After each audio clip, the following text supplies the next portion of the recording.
So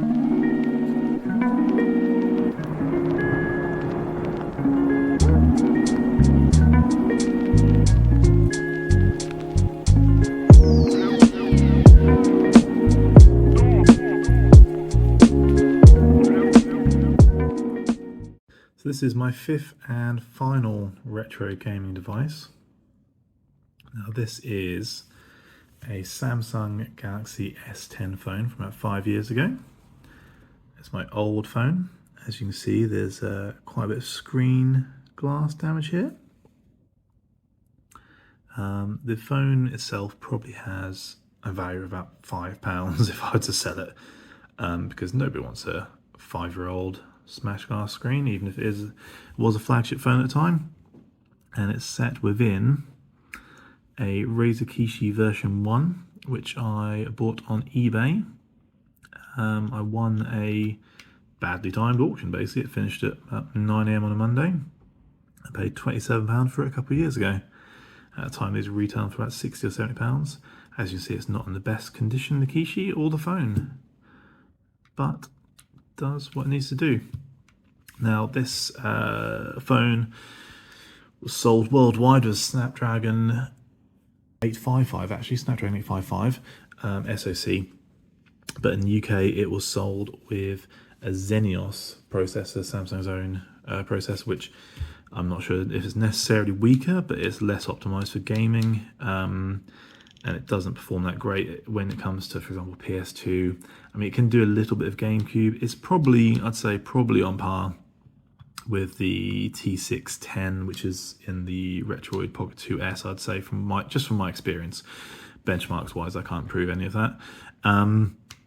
So what I've done to keep it simple on this, I have installed games which I know it can comfortably run: Dreamcast, Game Boy Advance, Genesis, which is Mega Drive, Sega Master System, N64, PSP, and PlayStation 1.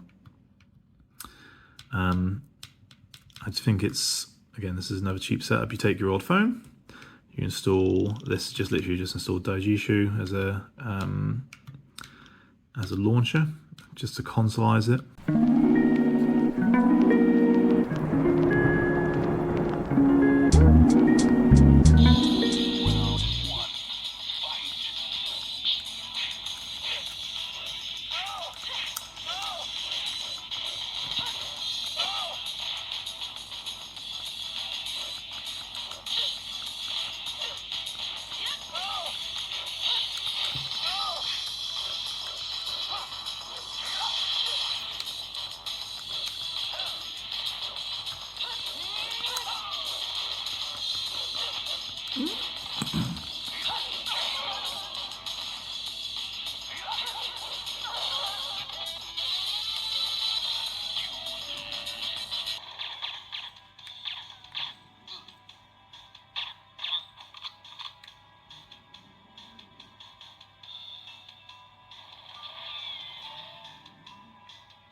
think I've said before how difficult it is to control a game when you're looking through a camera lens.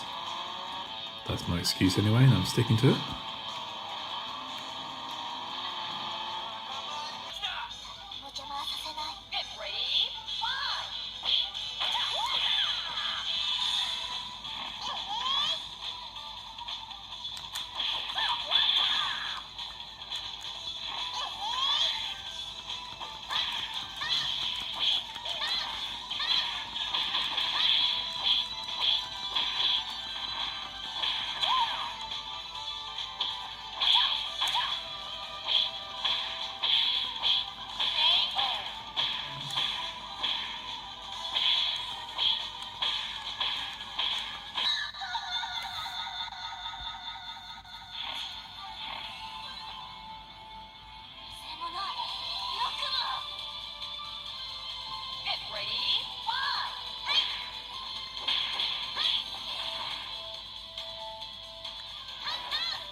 Now, having done a bit of testing on this in the last couple of days, one thing that I'm reminded of is the flex.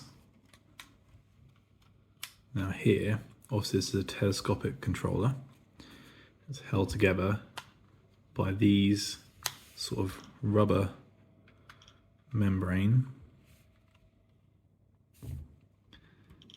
This plastic piece here, and again rubber here. Now it depends on your phone, and obviously I agree that these are universal, designed for sort of all cases really. But you get a lot of flex when playing, which when you're playing and you're getting into it, that sort of takes you out of it a bit. What I'm saying is that this particular combination and your phone may be different, but I think that this doesn't immerse you in the same way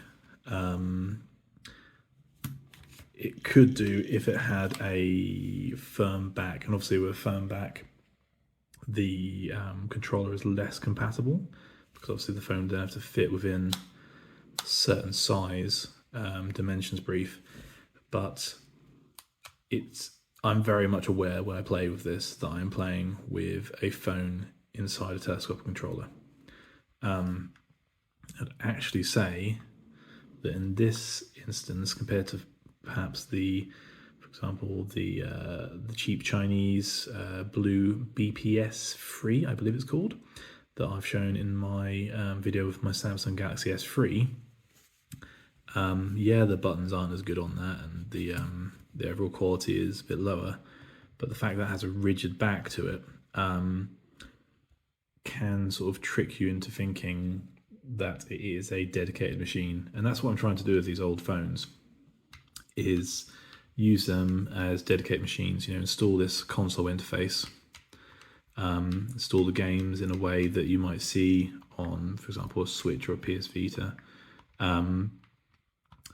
and have it so you actually feel like, oh, I'm just going to pick up my handheld, rather than I'm going to pick up my old phone I have no use for.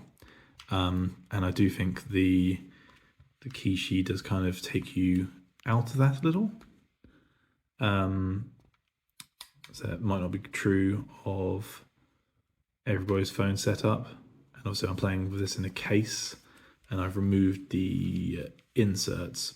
But last time I tried this without the case, but with the inserts in, it was much the same experience. I just prefer having this in the case, just because I've already smashed it up enough. So yeah, overall, it's just trying to show a solution for what to do with your old flagship phone or your old mid-range phone from a couple of years ago. I mean, this was my daily driver for nearly 3 years. it was a top of the range phone about 4 years ago. But so these phones, because they are daily drivers, they take a lot of wear and tear, take a lot of damage. I've got cracked glass all over mine. I've got some rough edges. Some ports might not work how they should. Some buttons aren't quite as responsive as they should be. So yeah, this is the kind of thing where, yeah, sure, if your old phone is in mint condition, you can get a couple £100 for it on eBay, then by all means, I love eBay. I sell loads of stuff on eBay. But nobody was ever going to give me money for this ratty old Samsung Galaxy S10. And the things it is capable of emulating, it's definitely worth more to me than throwing it away or just having it as an old backup phone. So yeah, hopefully that can inspire you to do something with your old devices, because I think that reusing and sort of recycling, upcycling, converting things is all just a great thing to do, really. There are limitless tech devices out there which are essentially e-waste, and they shouldn't be e-waste, because with games, with tablets and with phones, there is always something you can do, and hopefully this will perhaps inspire you to have a look at your own collection of e-waste. Thanks for watching.